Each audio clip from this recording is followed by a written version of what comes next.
manchete do professor Vila. Professor Vila, porque o Ottoni de Paula segue no olho do furacão.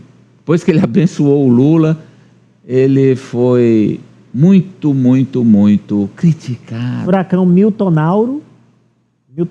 Ottoni de Paula diz que parte da igreja evangélica foi sequestrada pelo bolsonarismo.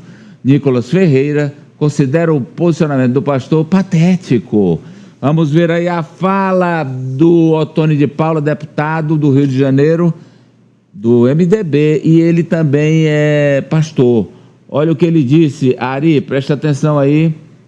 Ottoni de Paula. Não quero que o presidente Lula veja a igreja como inimiga, adversária dele, mas veja como crítica. Mas nós não vamos deixar de cumprir o nosso papel, que é de interceder, é de orar, pedir a Deus que possa abençoá-lo. A igreja foi sequestrada por um pensamento político. Isso está desvirtuando o papel central da igreja. Reação do deputado Nicolas Ferreira, do PL de Minas Gerais, Ari. Ele se manifestou, olha só. Eu iria comentar a atitude patética de alguém falando em nome da Igreja Evangélica do Brasil, agradecendo ao Lula pela liberdade religiosa, mas deixarei o povo decidir e cabe a Deus julgar. Patético! Segundo o Nicolas, hein, professor? O Nicolas é patético, é verdade. O Nicolas é produto da decadência política de Minas Gerais, e não só de Minas Gerais. São Paulo também está num ritmo mais decadente até do que Minas Gerais. Então, é um momento sombrio, e nós espero que a gente possa começar a virar essa página em 2026. Agora, o que interessa, Amadeu, na minha leitura, é que há uma disputa, isso não é nenhuma novidade, pelo eleitorado evangélico, e os proprietários desse eleitorado, supostos proprietários, mas tem aquela ideia de que eles são donos desses milhões de votos, e eles cobram por algo que ele não tem, né? Aqueles que vendem a mãe entregam.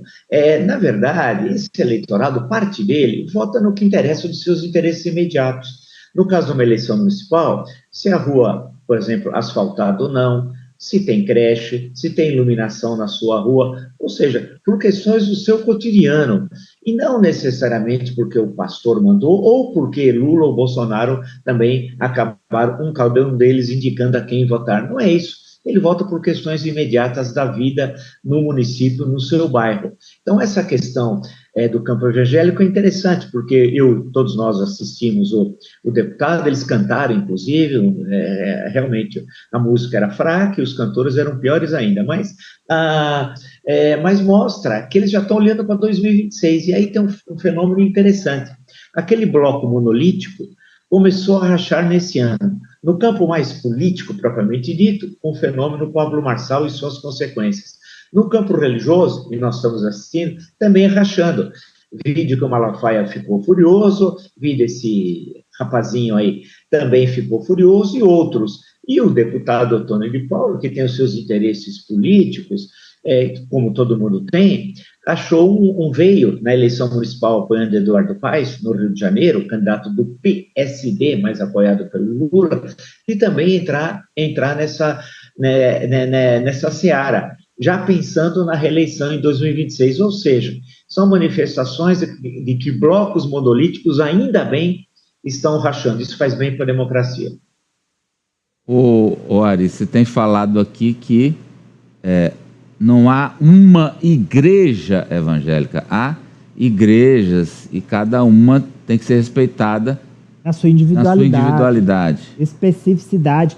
Porque isso faz parte, gente, de um entendimento que o brasileiro não evangélico tem que ter de respeito e aceitação de tolerância religiosa. Porque ao longo dos anos a gente criou um estereótipo do evangélico e, infelizmente, um estereótipo pejorativo, um estereótipo negativo. A gente tem que olhar com outro olhar, com olhar de respeito. Inclusive, há hoje um movimento nas igrejas pentecostais e neopentecostais que é chamado pelos estudiosos de desegregização.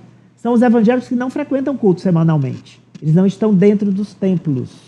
Esse fenômeno acontece sobretudo entre os jovens evangélicos. Eles professam a fé, eles respeitam preceitos, mas eles não estão necessariamente e diretamente submetidos à orientação do pastor nos cultos. A gente tem que olhar com esse olhar plural para o imenso, não vou usar essa palavra rebanho, que também é pejorativa, a imensa parcela evangélica. E até fazer essa, assim, a César o que é de César, a Deus o que é de Deus, Franci.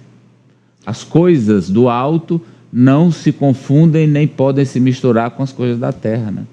É aí, Amadeu, que se separam os líderes religiosos que de fato se preocupam com a religião daqueles que só agem em interesse próprio.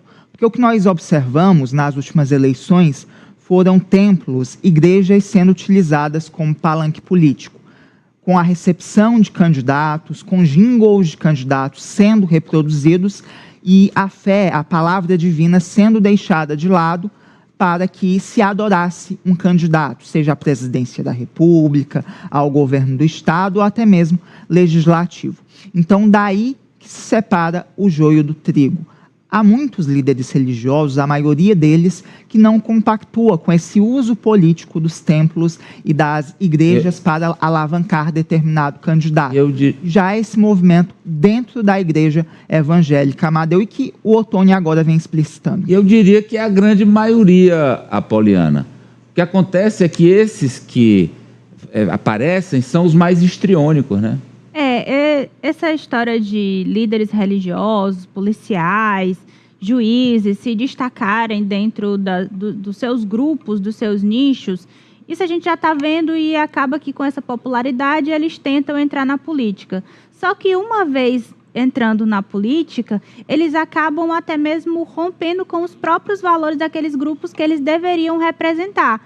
Então, hoje, muitos pastores e líderes religiosos que entraram na política, não todos, se utilizam de uma popularidade que muitas vezes eles nem têm entre os verdadeiros liderados, os verdadeiros evangélicos, quem está lá na igreja, quem é da congregação, quem é daquela denominação.